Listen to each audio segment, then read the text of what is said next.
মৰমৰ ছাত্ৰ-ছাত্ৰীসকল, আজি আমি এটা মজাৰ গল্প পঢ়িম। গল্পটোৰ নাম একতাৰ বল।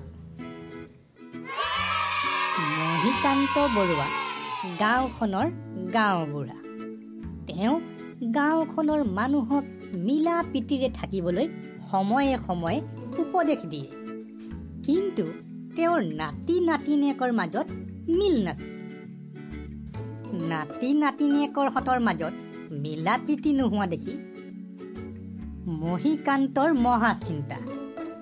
এনে অৱস্থাত এদিন জহকালি সন্ধিয়া ককাক মহিকান্তই সিহঁতক কাষলৈ মাতি আনি ক'লে, আজি মই তোমালোকক এটা মজাৰ সাধু ক'ম। সাধু ক'ব বুলি কোৱাৰ লগে লগে সিহঁতে ককাকৰ কাষত জুম বান্ধিলে। ককাকে আৰম্ভ কৰিলে। এখন গাঁৱত এজন খেতিয়ক আছিল। খেতিয়কজনৰ 4জন পুতেক। পুতেক কেইজনৰ মাজত একেবাৰে মিলা প্ৰীতি নাছিল। দেউতাকে সৰুৰে পৰা তেওঁলোকক নানান মূল্যৱান উপদেশ দি আহিছিল। কিন্তু দেউতাকৰ উপদেশলৈ পুতেকহঁতে কাণ সাৰি কৰা নাছিল।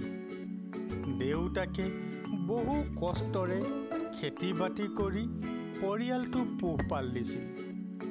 পুতেকহঁতে কিন্তু দেউতাকক কোনো ধৰণৰ সহায় কৰা নাছিল।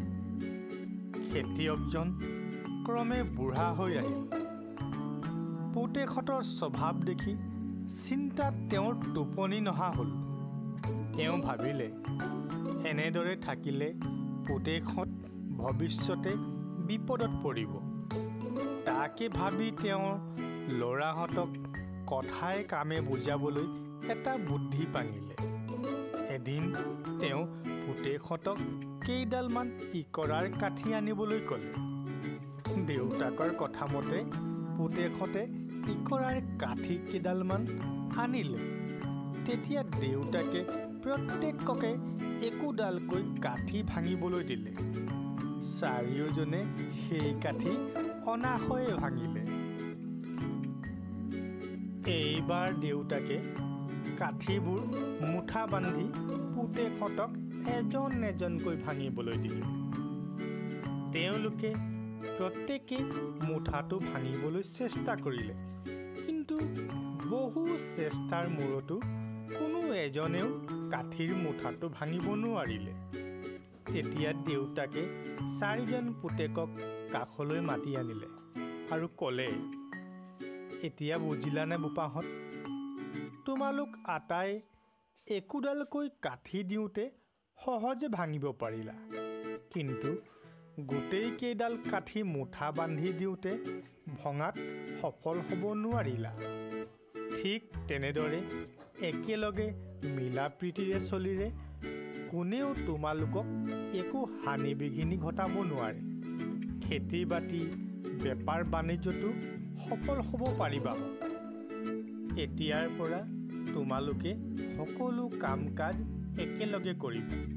প্ৰত্যেকেই ঘৰৰ প্ৰতিজন সদস্যৰ দিহা পৰামৰ্শ লৈ কাম কাজ কৰিলে সফল নোহোৱাৰ কাৰণ নাই। সকলো কামকে লগে ভাগে আনন্দৰে কৰাৰ চেষ্টা কৰিবা।